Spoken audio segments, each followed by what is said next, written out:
Hello everyone, welcome back to Slovak with Sam, and today we are going to be learning about verbs.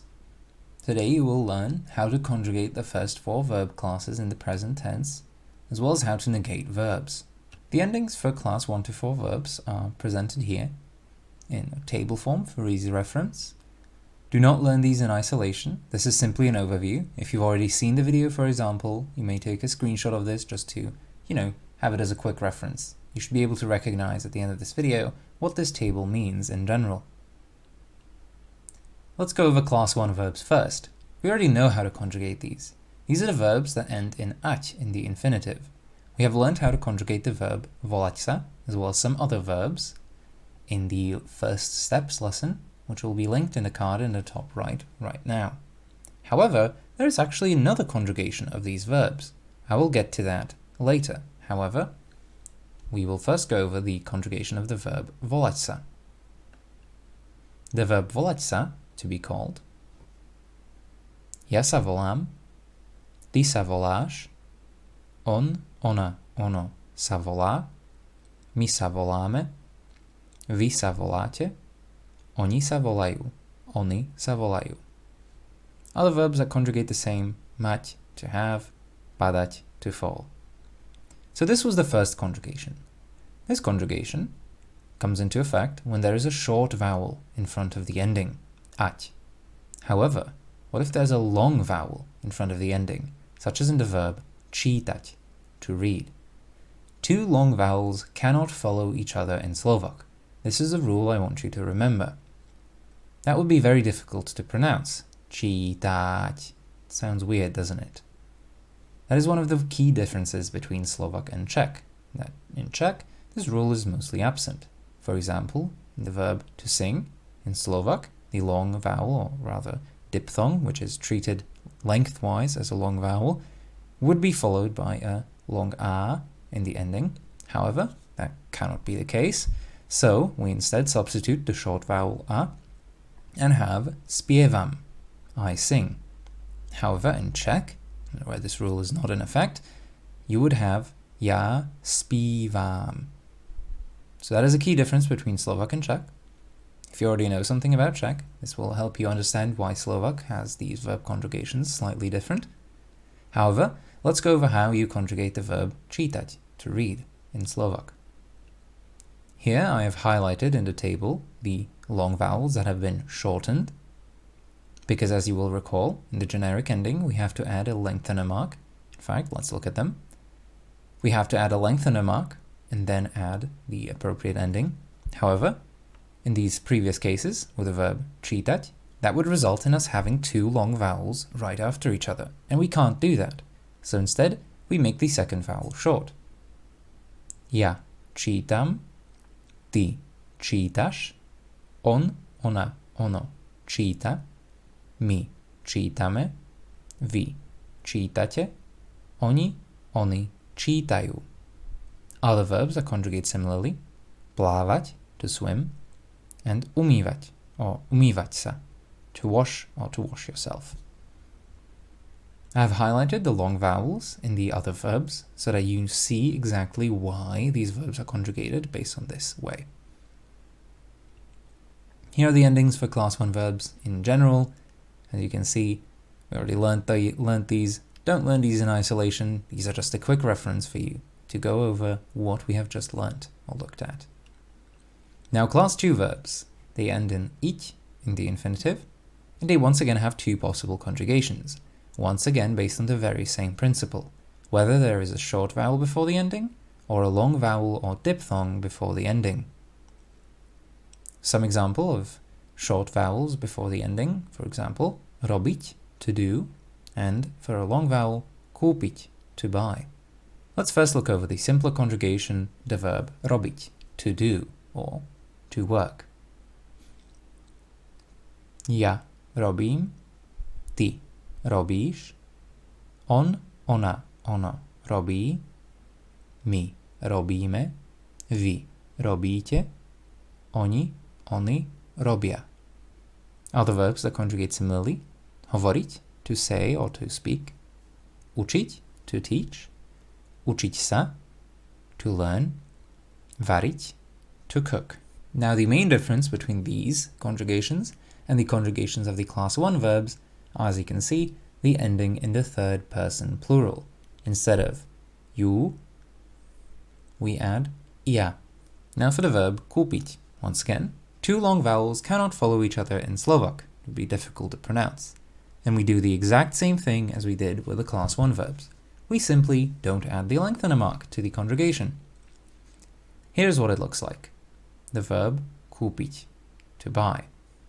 Ja kúpim, ty kúpiš, on, ona, ono kúpi, my kúpime, vy kúpite, oni, oni kúpia.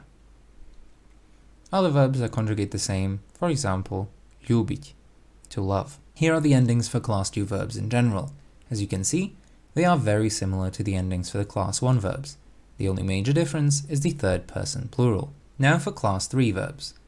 These have a little bit of a longer ending, which will make them much easier to spot out. They have the ending ovať in infinitive, and there is only one conjugation this time. So for example, the verb študovať, to study.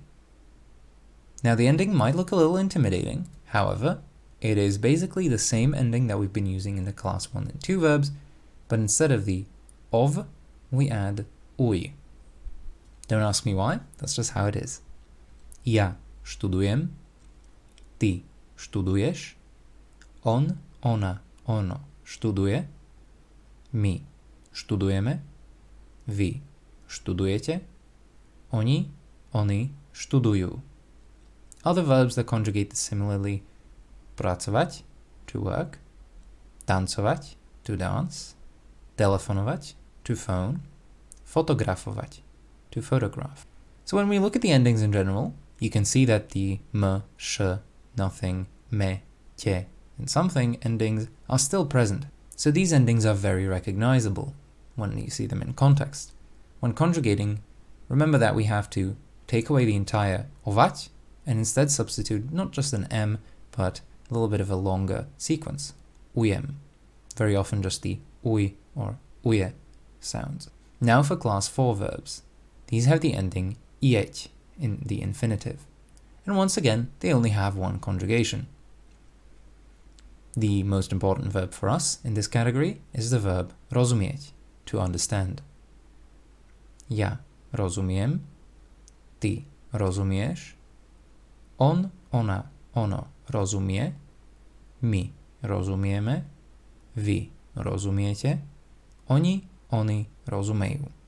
Now you will notice that these verb endings are very similar to the class 1 and 2 verb endings, and they will be very simple to learn. That's why I have lumped these class 1 and 4 verbs together in one video.